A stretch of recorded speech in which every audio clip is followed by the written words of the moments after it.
Welcome back, everybody. It's going to be a long video. Hope you're not in a hurry. It's going to be a long video. Today's video is about Flesh and Blood 2.0. Monarch print run of 125,000 first edition boxes.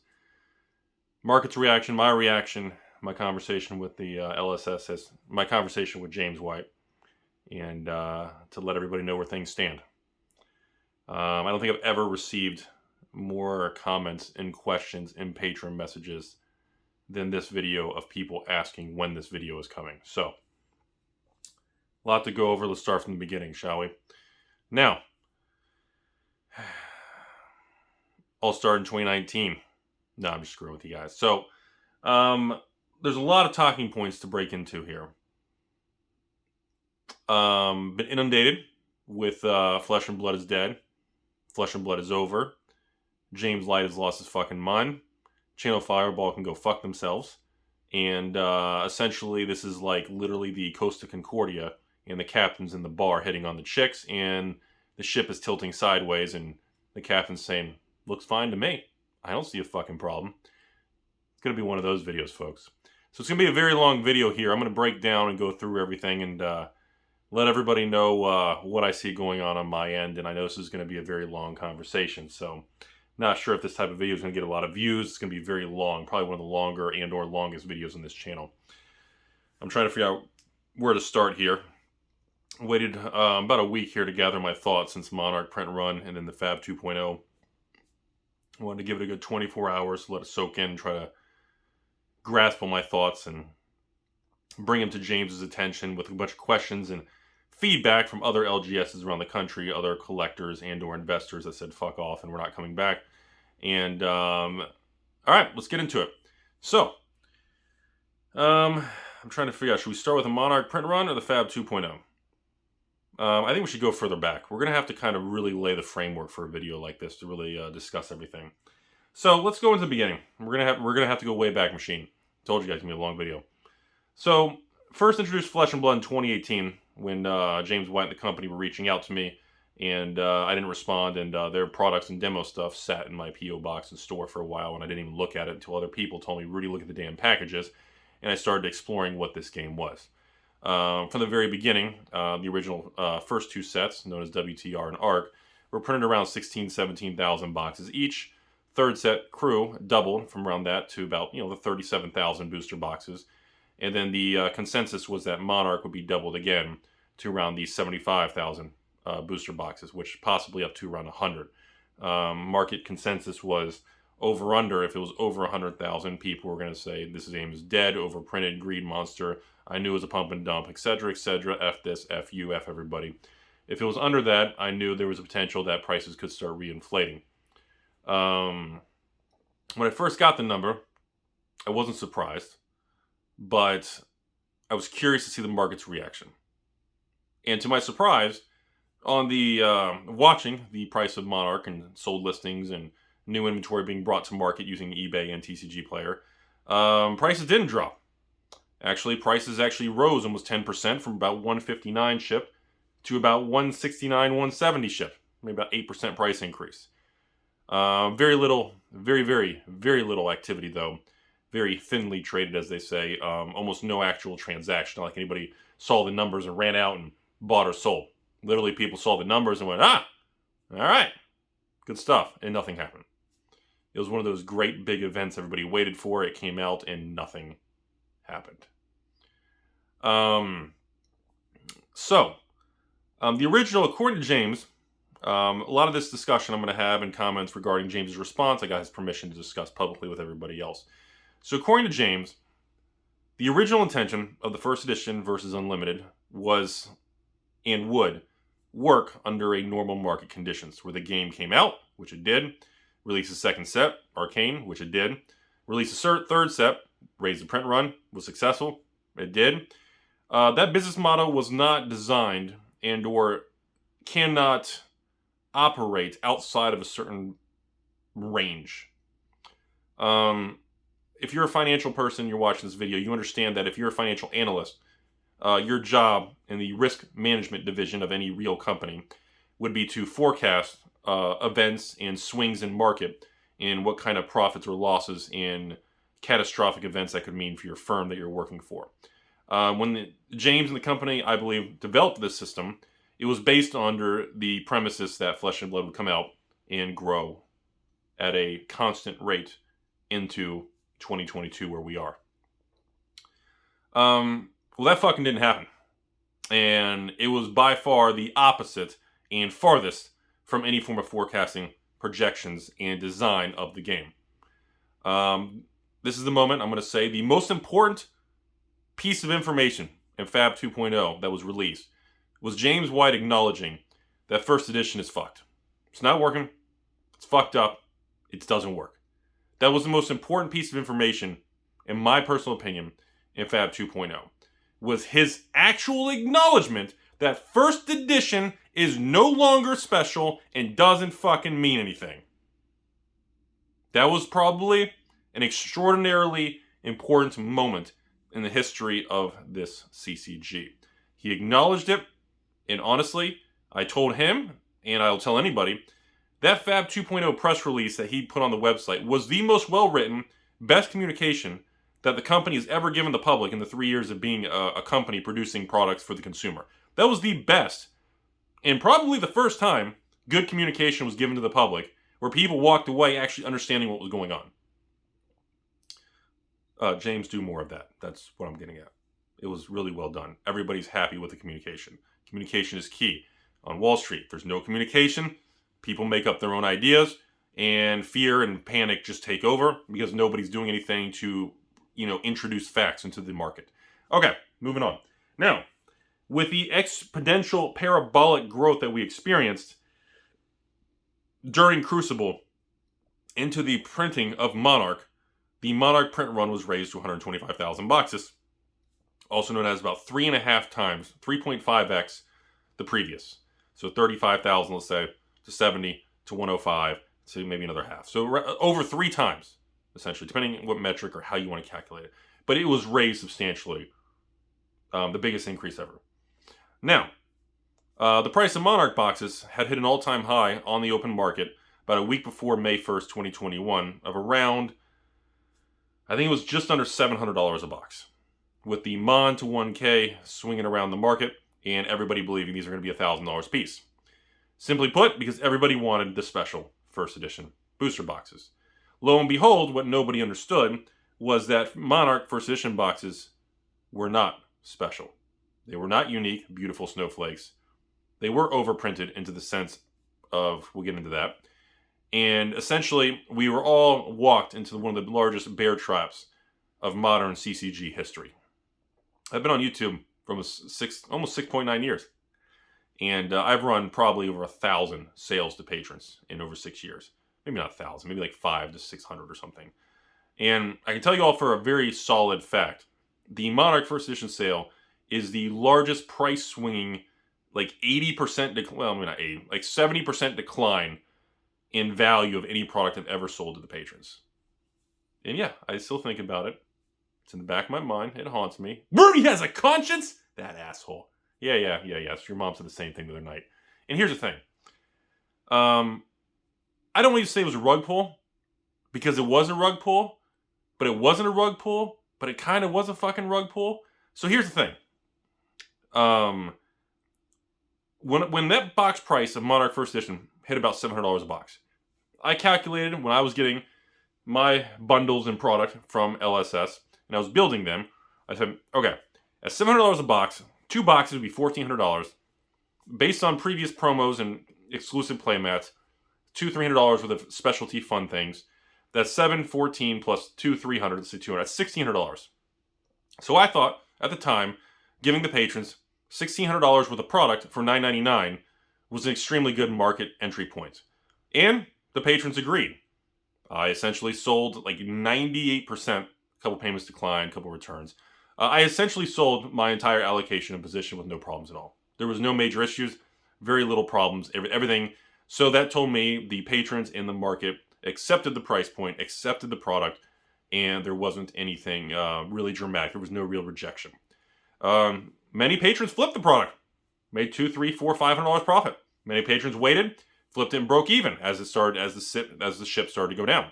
Now, one of the reasons I was confident at that time, as many patrons may remember many months ago, that I was doing my price target on Flesh and Blood was like first edition alpha boxes would be 10,000, arcane boxes should be 5,000, crew boxes should be around 2,000, Monarch boxes should be around 1,000, Toa first edition box should be around 500, EVERFEST box should be around 250, taking a half-life with every single set release.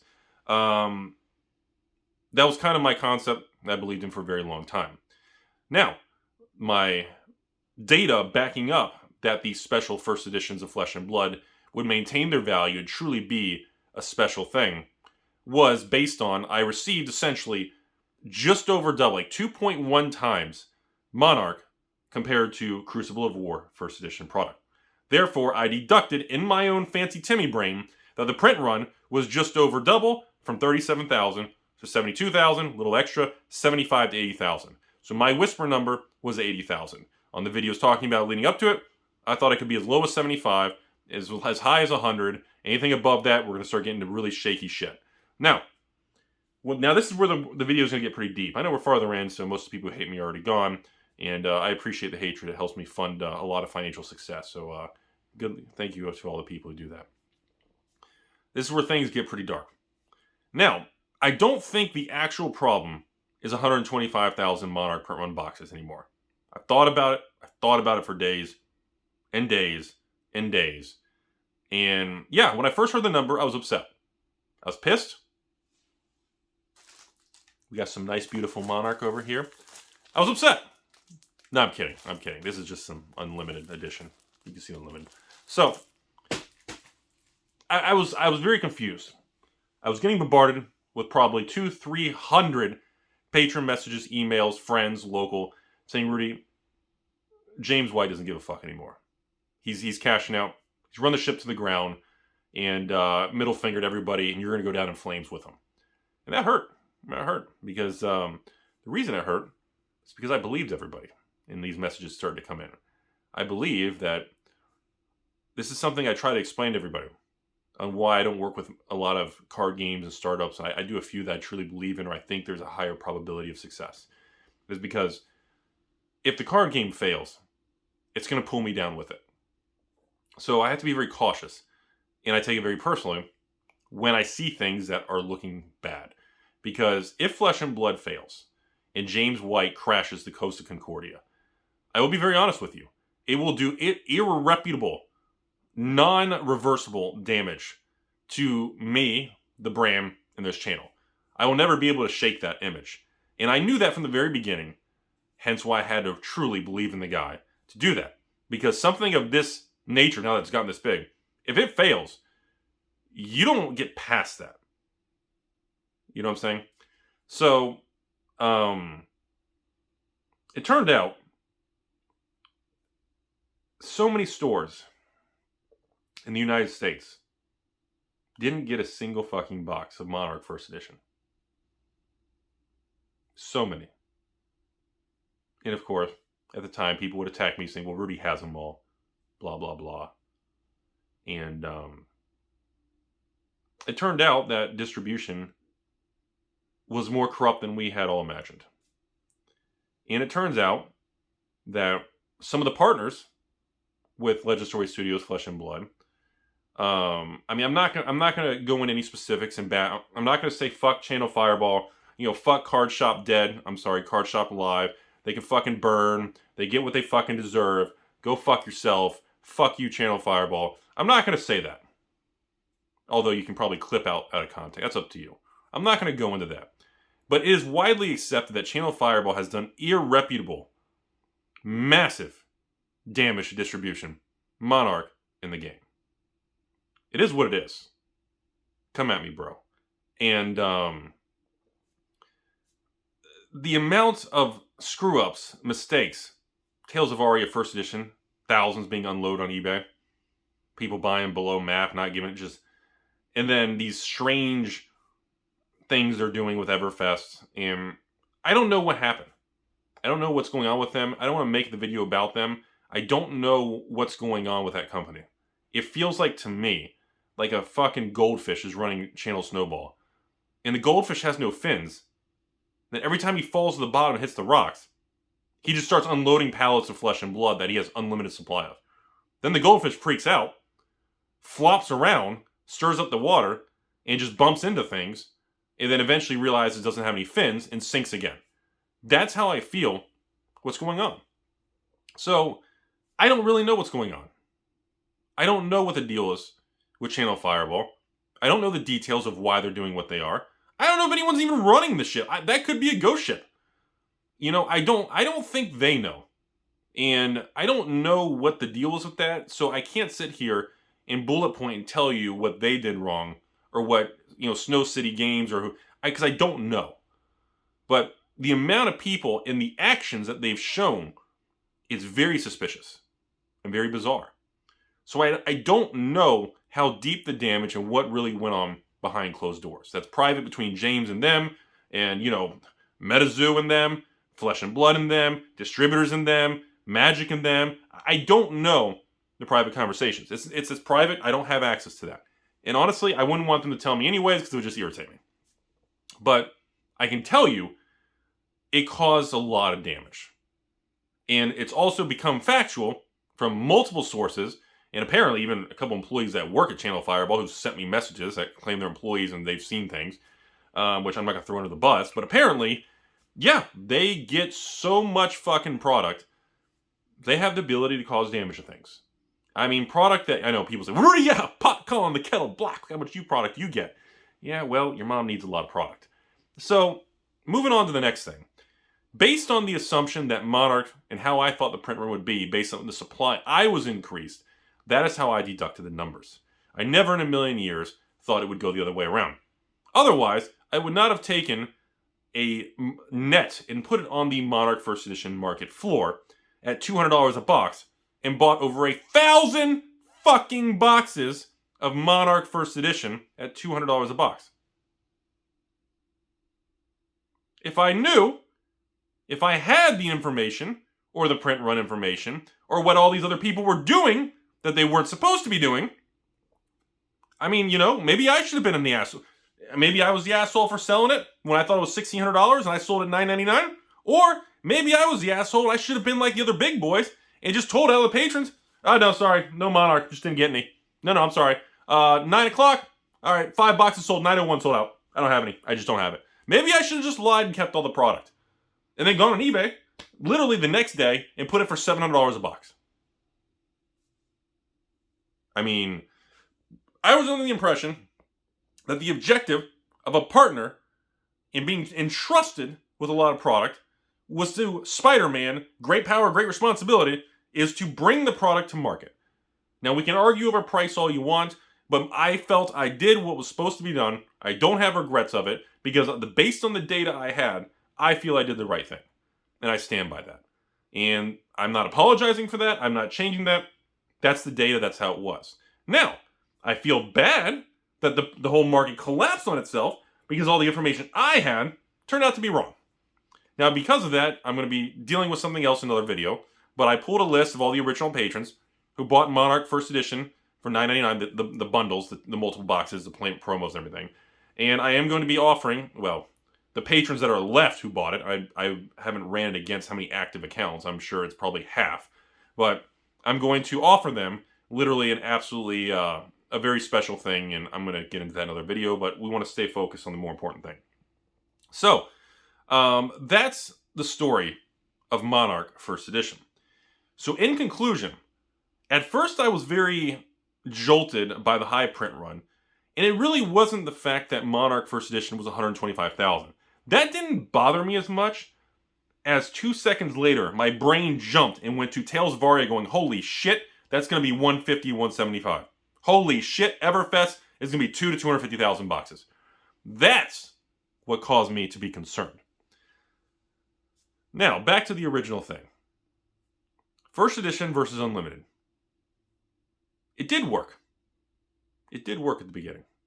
It did. It was a beautiful thing. I have to acknowledge the fact that it isn't working now. It isn't working. It isn't working. First Edition Unlimited doesn't work. It's broken. It's shattered. It's, you blew the motor. It's running in limp mode, whatever, floppy taco mode. It doesn't work. Okay? It doesn't work. Now, I spoke to James about this. I presented it all to him. I said, look, man, I'm just gonna repeat the message to you of all these LGSs that say, fuck this, I'm out. I saw your print run number. I'm seeing Fab 2.0. Now you're reprinting Unlimited to a third version of whiteboard, and these stores are just like, this man's lost his mind. I presented all this to him. He understood. He said, thank you for the feedback. I understand. And he presented his side of the story. And he started off by saying, stores need to have the product, and players need access to the product on day one. I agree with him. Now, only having first edition on day one creates a very strange scenario. He tried having Monarch Unlimited right behind it to try to help stabilize that. Didn't help either, did it? I know. Hopefully this video is still going. Are we still going? All right, we're only 20 minutes in. We're going. So, James told me, and I have permission to tell you all, only 33%, a third, maybe like 34%, only about a third of LGSs in the United States, according to distribution, carry flesh and blood. 2/3 of LGSs in the United States do not carry flesh and blood and has never ordered a flesh and blood product. Yeah. So, again, don't get me wrong. A third, market penetration, giggity. And no giggity, fuck that. It's not, this video is too serious. A third market penetration. That's a big achievement. I don't want to downplay that. A couple thousand LGSs, a third of that, 1,000. That's still like 1,000 LGSs out of a 3,000. That's still a lot, just in the United States. Not talking about other countries and all the other growth. Still pretty significant. And he told me that in order for the first edition Unlimited battle to compete against each other, it needs to be divorced and redone. I said, okay. He stood by that cold foils and all this are special from the very beginning. And as we all notice on the website, James White stated that the objective is to bring players together to play great games. Didn't say anything about players together to invest and collect. Just said players. There was nothing in the wording that said bringing collectors or bringing investors. The wording is just bringing players into the game. Articles have recently been published and spread online saying Flesh and Blood is moving to a players-only game. Beware. So, all of these things, EVERFEST, Unlimited, announced for September on the website. All of these things continue to dump gasoline onto an already agitated, angry Timmy market. And continues to spiral it into a bear market out-of-control disaster. Talking to him leveled me out and gave me his perspective, which makes a lot of sense. And I'm going to try to present that to you all right now. And then we're going to discuss it. In order for distributors and James, as he told me, to onboard new stores to carry Flesh and Blood, you can't just have the store offer to carry the new Flesh and Blood set called Uprising coming in a couple months. There needs to be a core basic set, like Magic with core sets. Therefore, a WTR ARC Unlimited type thing was originally the idea. Now that that's going away, there will be whiteboarded of these Fab Legend history type packs and all that, which are going to have extraordinarily tight print runs. And I understand a little bit more clear because in his eyes, he wasn't adding another Unlimited version. He was removing all the Unlimited printings. So instead of having Unlimited WTR, Unlimited ARC, Unlimited Crew, Unlimited Monarch, Unlimited Tales, Unlimited EVERFEST, Unlimited Uprising, his idea is to scrap all the Unlimited sets and just have a periodic kind of a history type pack. So he's not adding a third printing and continuing to print everything to the ground Because, and unfortunately yesterday what happened was Southern Hobby started leaking product information in advance, and then the market started spiraling out of control because people saw that Flesh and Blood wanted to have a third version after Unlimited. So we'd have first edition Unlimited and a white-bordered third reprint when the market can't even absorb the second version of Unlimited.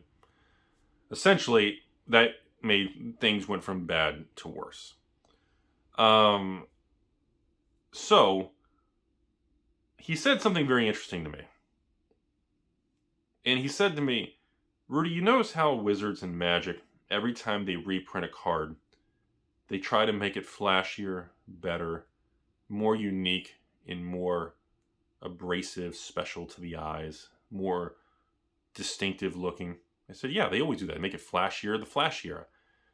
And he said, Rudy, you know I hate white bordered cards. I don't actually, he told me that in a previous call. I said, which is why I'm so shocked to see white bordered Flesh and Blood cards. And he said to me, Rudy, do you notice every time I reprint a card, I make it worse? I make it less pleasing to the eye. I'm going in the opposite direction of a flashy era of Magic cards. And I stopped for a second, and I said, I did notice that, but I didn't put it all together. So essentially, you go from black bordered cold foil, the cream of the crop, to Unlimited, which is no cold foil, but still had black borders. And now, you don't even get foiling, you don't even get black borders. You get the most watered down basic version of a playable card if you want cheap playable Timmy cards. And I said, okay, that is an interesting, very interesting thing to lay out. And I don't know what that means long term, but obviously on the surface, it means that all the cold foils that you guys have seen me continue to buy like an idiot, everybody's laughing at me, and all the cold foils and all these originals will remain truly special. Even some of these rainbow foils from first edition, especially those alpha rainbow foils with the pink lines and the red, and especially knowing now that all future sets, the reprints, are going to be white borders with no foils, just for players. And I still asked him, I stood back and I said, okay, Unlimited's not even selling worth a shit. And he said, that's not entirely true, but go on. You know, I said, okay. If Unlimited is dirt cheap and is a weak seller, why double down, make it weaker, less appealing, and try to sell it again? That seems fucking crazy. And he said, well, because remember how we talked about 1/3 of the stores are carrying Fab and the rest aren't? He says, in order for new LGSs to be onboarded to bring on Fab with distribution, they need a player cheap product. And the market doesn't always represent eBay and TCG Player for these stores all around the world that need basic cards for people to learn and onboard into the game. And that is the purpose of that. It's not for the Rudy investor crowd or collector crowd or anybody. I said, okay. Now moving forward, only offering Uprising as a single booster box and making the Fabled and the new Marvels even more rare. Making the cold foil Fables and Marvel rarities so high and so difficult, even more difficult to get. In his opinion, he's doubled down on the exclusivity and how special cold foils are. So, summary of this. If you have money in cold foils, or you love them like me, buying cold foils or whatever it is, if the game continues to survive and stand the test of time, you're probably in a pretty good position. If you're into basic cards, Unlimited is now a weird dynamic because there's no more Unlimited. And even the reprint versions won't even be black borders. So what does that do to Unlimited, even Unlimited Rainbow Foil cards or Unlimited Fables? I mean, what does that do? I don't know. I can speculate, James can speculate, but we don't fucking know. So, I understood what he meant. I understood the concept and the backbone of James focusing on the game needs to be the best playable strategic game there is. And he needs the LGSs to be the marketing, the advertiser, and to carry the product line. Not direct to consumer, not ABC, ABC pump me, whatever, I don't know, all these memes. It's interesting. I don't know if he's right. I hope he's right.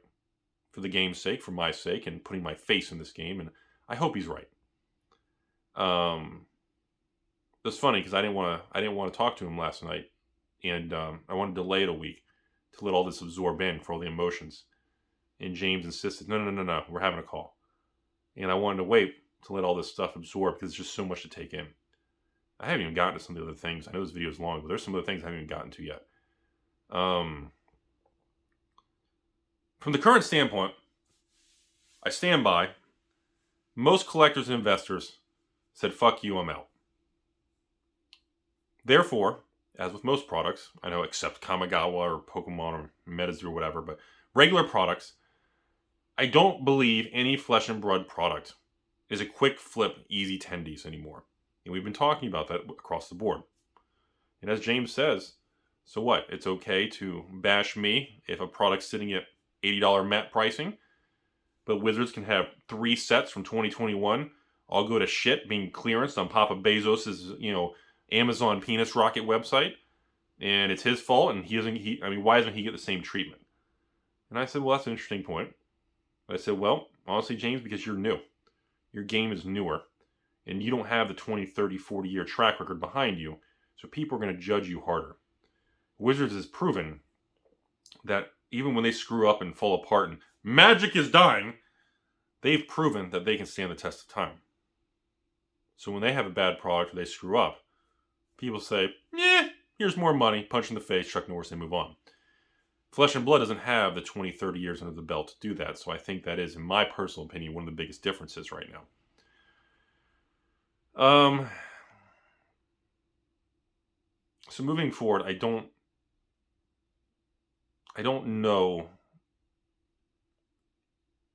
if we will see any short-term easy money that attracted a lot of people to Flesh and Blood who probably shouldn't have been in Flesh and Blood. They just knew about the gravy train. The amount of people contacting me to sell me their first edition boxes and cold foils remains very high. But again, we've got war in the world and Optimus Prime variants and inflation's at 69% and all this stuff. And so, again, it's not all just the collectible world's fault. I was then asked about enough stores, and people asked me, are you fucking kidding me with EVERFEST Unlimited when EVERFEST First Edition is at MAT pricing? When MAT pricing expires in a couple months, EVERFEST is going to drop to, $1. That's people's attitude. I asked James about that. I said, dude, EVERFEST Unlimited, WTF. You lost your marbles. He said, Rudy, so many stores and people were asking if there's going to be an EVERFEST Unlimited and a date for EVERFEST Unlimited. My customer service team got tired of responding to it, so I told my customer service team to put a placeholder on the website to help increase the speed of response of customer service and being bogged down on messages. Now, I understood that because of Patreon. There's times when I get bombarded with silly messages that bog the system down. I told him with EVERFEST First Edition at $77 a box, how is EVERFEST Unlimited going to go to, how is that going to be absorbed by the market? It's going to be a nuclear disaster. He says, well, in months from now, if EVERFEST First Edition is still this week and it's this problematic, fuck it, I'm not going to release it. We'll delay it until, if the market doesn't need it. And I said, oh, okay, so EVERFEST First Edition, EVERFEST Unlimited in September, that's not a firm date. He said, no, it's a placeholder for the website because we're tired of dealing with customer service emails asking when it would be. And he said, obviously, he didn't realize it was going to spark problems.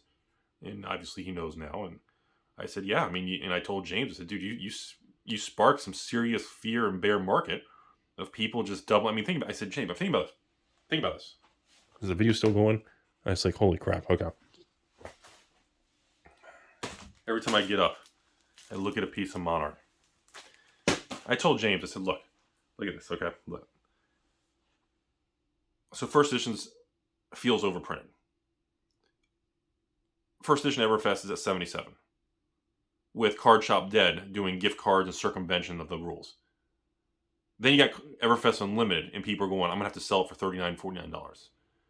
And then you've got another version of Unlimited being reprinted for white borders, because it was leaked from Southern Hobby yesterday.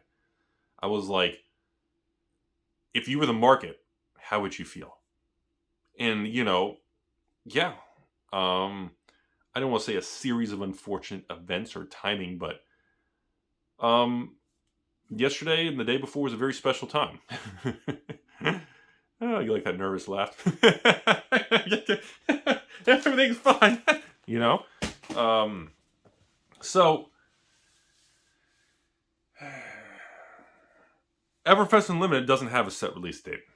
Doesn't need it. He said he literally wouldn't release it. If mat pricing expires and boxes collapse, I mean, he told me, he just said, fuck it, just not gonna, if the market doesn't need it, doesn't need it. Then he told me, but he believes the market's gonna need it next year. And he thinks the box prices are gonna drift higher, just like every other sealed product as it ages and goes out of print, even with the increased first edition print run. And essentially he told me, the objective, if you zoom out on a macro scale, the objective is to get a new Flesh and Blood first edition release product in the hands of the consumer and in the hands of the LGS on day one. In order to do that, first edition print run had to be ramped up to a point, and I quote, where first edition is no longer special. He acknowledged it. He admitted it. And I think that alone means a lot to me and maybe a lot to you all listening. We're in a time, because of the exponential parabolic growth Flesh and Blood went through, that in order to fulfill all the stores that want the product and the players that need access to the product, you have to destroy first edition. And that's why first edition doesn't work anymore. And I understood that pitch. I'm not fully convinced. I'm not fully on board 100%. But Flesh and Blood's been out for 3 years. I've been a part of it for 4. And it's made it very far. And at this point in time, we can all either just assume James White is a complete moron, he's lost his mind, and nobody cares, F him, this and that, F distributors, F everybody, F Channel Snowball, F this, F... We can all take that approach. And of course, I can say something silly and say, well, people said the same thing in 2000 through 2005 and the dead era of Magic with, Plane Shift, Odyssey, and Scourge, and all these advanced level Magic products, and Magic was dying, and we can go into that, I guess we could jump to the next thing. So on the wake of these history packs and white borders, people are calling it Flesh and Blood Chronicles. Chronicles 2.0. Going to purposely just dilute and make every card worthless. Well, according to James, the print run is going to be extraordinarily tight. And it's not designed for every store to get tons of history packs. I didn't know that. I'm assuming you all didn't know that. Because I just told him, I said, James, who the fuck's going to buy this? Who needs a third printing of Unlimited? And he said, well, a lot of people don't. And a lot of people shouldn't buy it. Because it's not a product that's targeted for most people. And then I sat back down, put my taco back in my pants, and I said, okay, go on. Or Peter Griffin, go on. I'll take the mystery box. I don't want the boat. And as we were swimming through all this, and he was explaining everything, I got more at ease. I didn't go into the conversation guns blazing and all wild and everything, because you don't get anywhere being very emotional and dramatic. You usually get hot takes that are inaccurate and full of errors. I've learned my lesson on quick response videos and dramatic topics and doing YouTube for 6 years, because people will hinge on any little misstep or mistake you say in the videos. So, he also proceeded to say that a lot of the cards in Monarch specifically are going to be so important in future sets. I told him, I said, dude, the idea of having cold foils in a token slot So when people draft the product, they don't have to choose between a cold foil or a card they need is ingenious. I want to lay that out there. And I said, man, you acknowledge PvE, and PvE is coming. He said, yeah. And you know what he told me, everybody?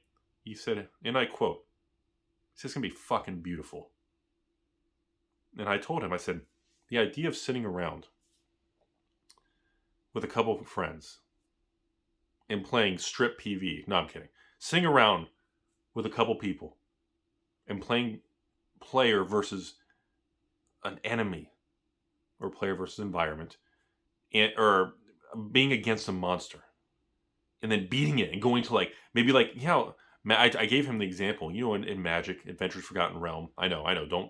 Don't quiver too much. I don't see that around here.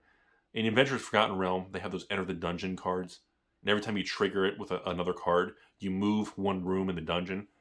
I told James, can you imagine if PvE in Flesh and Blood, you could play a Library of Solana? I was going to say Library of Alexandria. Can you imagine playing a Library in Flesh and Blood, and you and 2 to 3 people are going against this monster, this quest, or this adventure, and then you beat them, and you go to a next room or level up, and James interrupted me, and he said, Rudy, bro, we're going to rock your little Timmy brain. And he's like, we want to make sure it's right. We're working on it.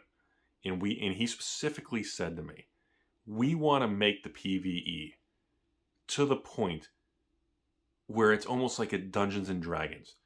You and a group of people can play, go on an adventure, collect gear, level up, put it away, and play again in 2 months and continue those quests. And I was like, what? Are you shitting me? I was like, the idea of having some sort of map or quest book or adventure or demons and your friends, you can go through it and enter rooms and fight something or move forward on an adventure or a quest using a fab deck and a hero and a group of heroes. It's like fucking Diablo Path of Exile, real life. And he just said, we're gonna make it work. And we're gonna make multiplayer Flesh and Blood. It will be our version of Commander. It will be the multiplayer Flesh and Blood that's never been done. And I was like, dude, that alone stopped me in my tracks. That's all I got out of him. I couldn't get any specifics or details or heroes or items, or I couldn't get any. But they're working on it. And I think that's massive. And he said, card pools like Monarch and Tails, by the time we release PvE next year, the year after, in 2023 or 2024, the new players and onboarding stores are going to need access to cheap Monarch, Tails, and EVERFEST.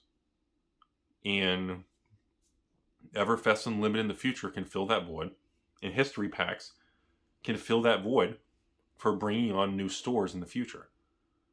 And, okay. So, yeah. That was the PvE conversation, which was amazing sounding. So in conclusion, everybody, how long are we in this video? Holy hell. Are we so, Jesus Christ, 43 minutes. So in conclusion, everybody, I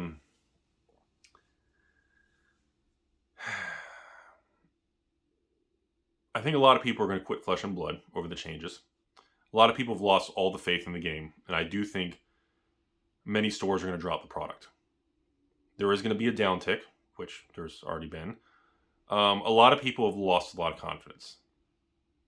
If you believe in the game, I still do. Make fun of me. If you believe in it, and it will stand the test of time, then, this is a long video that anyone who's serious about the game should really sit through.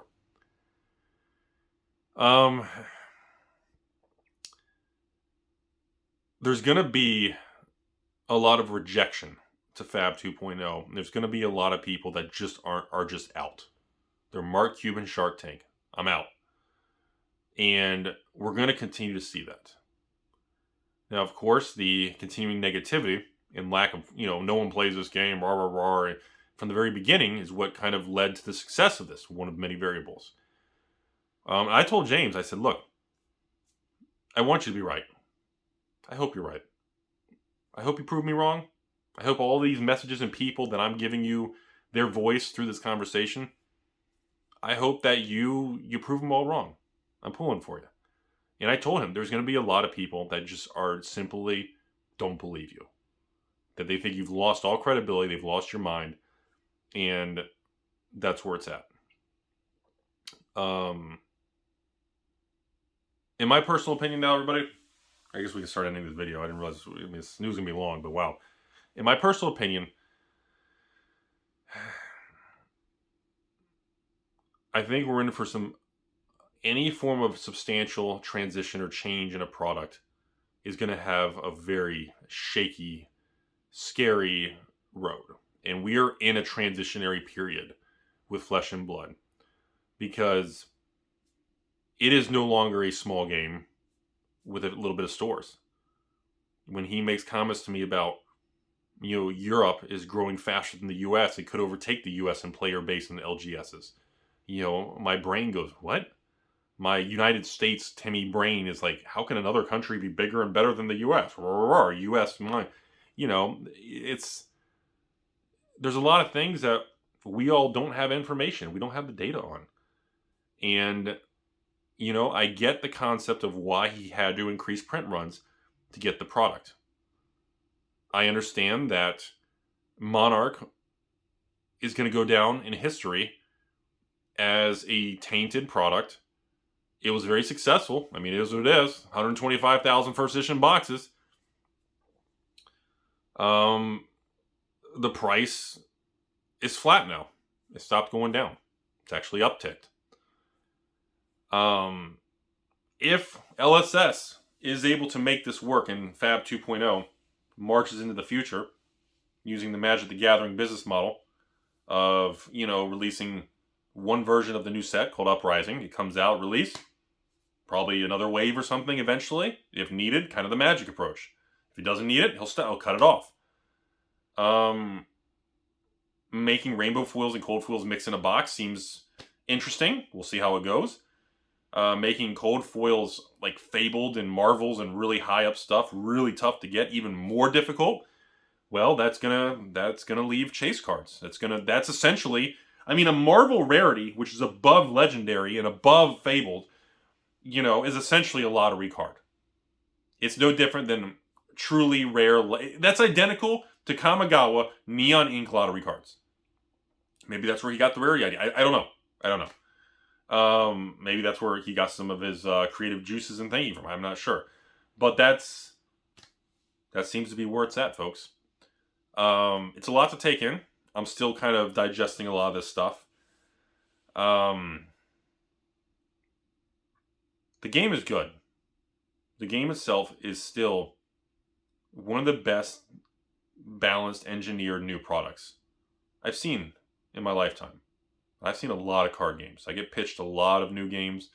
I get new Kickstarter contacts every couple days. I do the best I can to reply to what I can, but I've been around the block, done a lot of things, seen a lot of things, and I still, the same thing with Magic. I don't think Magic's going to die. I don't think Pokemon's going to die. I don't think Flesh and Blood's going to die. I don't think Metazoo's going to die.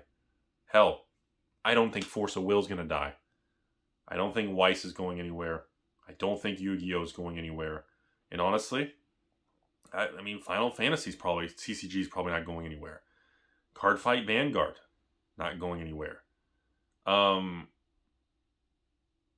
Flesh and Blood and Metazoo being the two newest that I mostly talk about on this channel.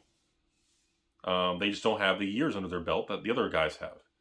The next newest product would be Force of Will that made its way to the US in like 2014 or something.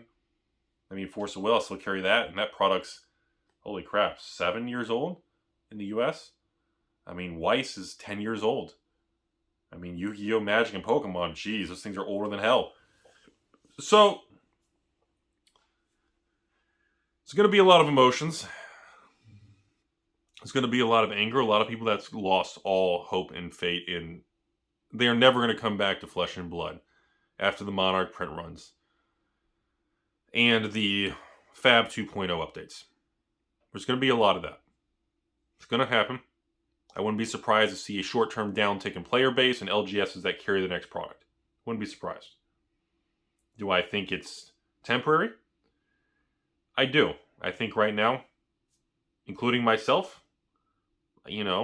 everybody's emotional. Everybody's pissed off. Everybody's frustrated. Everybody's confused. Everybody doesn't understand why somebody would take such a perfectly engineered game at the beginning and do what they did.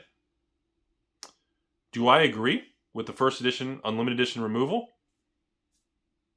I would rather they have kept it. I would rather they have stayed the course with first edition Unlimited.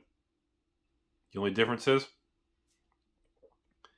I think first edition Unlimited maybe should have been tweaked. First edition should have been kept as special and limited and rare. And Unlimited should have been available a lot quicker and cheaper. Maybe different price points, maybe different release times. I'm not sure. Haven't dove into the data. I don't have access to that distribution level data. But I'm going to move past that because it's over with. There is no more first edition Unlimited. All we have is a new fab set called Uprising. And then you have that's it. Just like a Magic set. And then every once in a while you have a history product for basically cheaper, less pleasing to the eye, access to cheap cards. Printed at a tighter supply than Unlimited. It's going to take a while to adjust. It feels weird. I'm going to miss the first edition Unlimited thing. And I know a lot of people after this video are going to ask me, what does that mean for the first edition products of these original 6 sets? I know I'm going to get that question a lot. And I don't have the answer to that because it's too soon. We know that he doubled down on the cold foil reprint policy, their version of the reserve list. In other words, they can reprint in uglier and non-foily and cheap versions, but a cold foil Hearts, a cold foil Eye, a cold foil Shard, the cold foil Diamond Gemini Shiana, a cold foil this and that, a cold foil Crazy Brew Extended, a cold foil promos, a cold foil, all these things they're pretty intact, folks. And if James is successful in onboarding these additional market penetration from a third to a half or to 60, 70%, we're going to look back at this moment in time and I'm going to feel pretty stupid for even being upset, concerned, or thinking that, what the hell is going on? So that was my job of this video, was to present it to you all, because I don't know what's right or wrong. Because clearly, the person making decisions, which is James and company, they see things and have access to data that we all don't. The things we all agree on is substantial damage was occurred due to manipulated distribution on the Monarch product, leading to bad assumptions and bad data, which I presented in videos because I didn't realize not everybody else, that's bad. I didn't realize that some of the other big players in the Monarch release were being assholes about it. Who cares what the price they sold it at? They didn't do what they were supposed to do, which was distribute the product. The agreement, when I buy a Metazoo release and we do the next Metazoo this or the next Magic release or the next this or that or the next Flesh and Blood release, the objective is for me to share it, get the word out, and distribute the product. And I assumed everybody else was doing that. And that was the biggest assumption I got wrong. So, unfortunately, this is kind of one of those M. Night Shyamalan films, or maybe a Martin Scorsese film, where the ending doesn't really leave you fully satisfied. But at least we talked and had a good intimate hour together, everybody. And I don't know what it's going to mean long term, but I still wouldn't bet against Flesh and Blood. But I really want to see what happens. And I'm going to take my own advice. I'm going to stay the course. And maybe things get worse, but maybe they get better. And I'm sure this comment section is going to be a firework zone down there. I think I'm going to cut it off there today. Trying to think if I'm missing anything. How long is the video? Oh my god. I'm trying to think if there's anything else I should add to this video before we end it.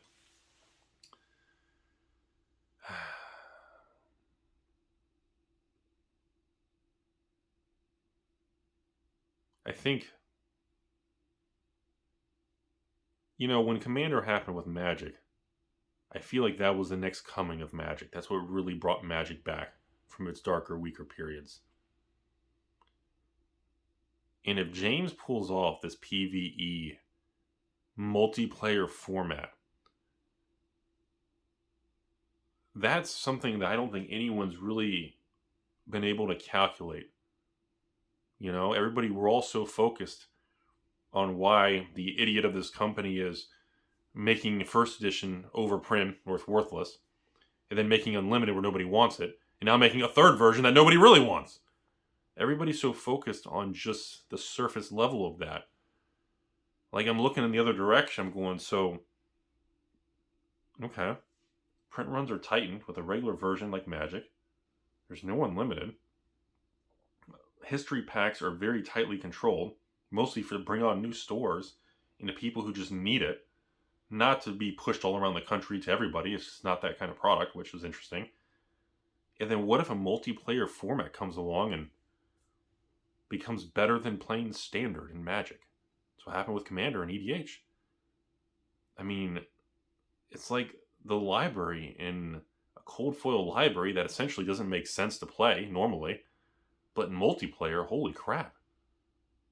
You know? And I'm very surprised Monarch didn't drop. I really thought on the news of that Monarch would drop from the 150s to like 120. It didn't happen. And that was really surprising, man. That was a real big surprise. And to actually see that, you know, additional supply didn't come to market, and the market actually firmed up some, was a very big surprise. And I see Tales of Aria first edition's at 90, and EVERFEST is at map. And tell you what, though, boy, those first 3 sets of Flesh and Blood, man, talk about those first 3 sets are going to be historical, man. Those print runs are so low. And then the next 3 sets that had the higher print run, but that's the last version of first edition. It's weird. I don't know. See, we don't know. There's no data. There's nothing to backtrack and, you know, run a back test on. There's nothing to do with this stuff, you know. I'm out. Have a great day.